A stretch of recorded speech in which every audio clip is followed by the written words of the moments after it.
किसान और सरकार में गतिरोध खत्म हुआ। कल दोपहर बातचीत का नया दौर शुरू होगा। दिल्ली में कड़ाके की ठंड है। ऐसे में सवाल ये है कि कल की बैठक की गर्मी के टकराव से क्या ये बर्फ पिघलेगी, खास करके तब जबकि किसान अपनी मांगों पर अड़े हुए हैं। वो तीनों कानून की वापसी चाहते हैं। किसानों और सरकार के बीच 30 दिसंबर को बैठक। किसानों ने भेजा 29 दिसंबर को बैठक का प्रस्ताव। करीब 3 हफ्तों के अंतराल के बाद किसानों और केंद्र सरकार के बीच एक बार फिर से बातचीत शुरू होगी। 30 दिसंबर यानी कल किसान नेता 7वें दौर की चर्चा के लिए आमने सामने बैठेंगे। इससे पहले 8 दिसंबर को किसान नेताओं की बातचीत गृह मंत्री अमित शाह के साथ हुई थी। 3 दिन पहले भेजी गई किसानों की चिट्ठी पर मंगलवार को अमित शाह और रेल मंत्री पीयूष गोयल के बीच एक बैठक हुई। इस बैठक के बाद ही सरकार ने किसानों को बातचीत के सिलसिले में अपना जवाब भेजा। भारत सरकार किसानों के साथ साफ नीयत और खुले मन से मुद्दों के तर्कपूर्ण समाधान के लिए प्रतिबद्ध है। आपकी ओर से लिखी गई चिट्ठी में उठाए गए चारों मुद्दों पर विस्तृत चर्चा की जाएगी।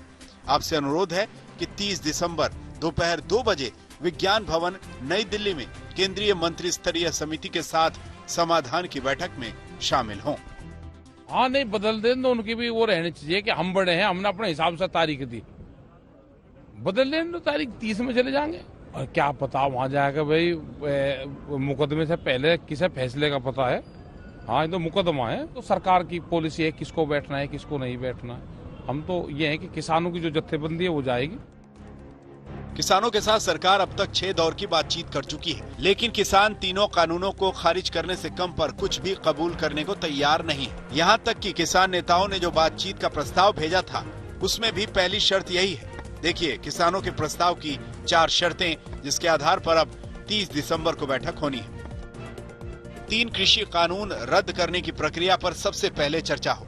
एमएसपी की कानूनी गारंटी की प्रक्रिया पर बात हो। पराली जलाने पर सजा और जुर्माने पर बात हो और विद्युत संशोधन विधेयक में बदलाव पर बात हो।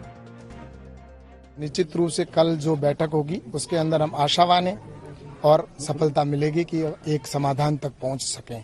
अगर वो किसान की नजर से आएंगे और किसान के चश्मे से देखेंगे तो निश्चित रूप से परिणाम आएगा, लेकिन राजनीतिक चश्मे से सफलता शायद नहीं मिल सके। लेकिन मुझे आशा है कि कल इस बात को किसान समझेंगे और ये बिल है वो किसान के हित के बिल है, किसान को आजादी देने वाले बिल है।